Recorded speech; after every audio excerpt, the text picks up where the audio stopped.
Big boss Marathi season 3चा विजेता विशाल निकमला या कार्यक्रमामुळे एक वेगळीच प्रसिद्धी मिळाली. तर विशालचे अनेक चित्रपट देखील आले. तर आता विशालची लवकरच एक नवीन मालिका प्रेक्षकांच्या भेटीला येणार आहे. या मालिकेचे नाव येड लागलं प्रेमाचं असं आहे. तर विशालसोबतच पूजा बिरारी ही अभिनेत्री मुख्य भूमिकेत आहे.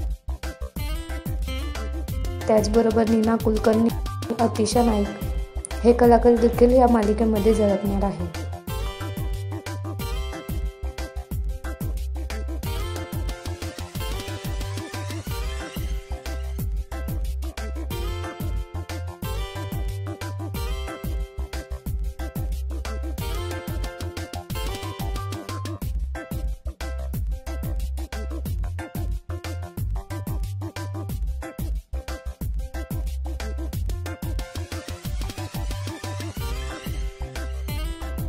तुम्हाला विशालची ही नवीन मालिका पाहायला आवडेल का? हे आम्हाला कमेंटमध्ये नक्की सांगा. धन्यवाद.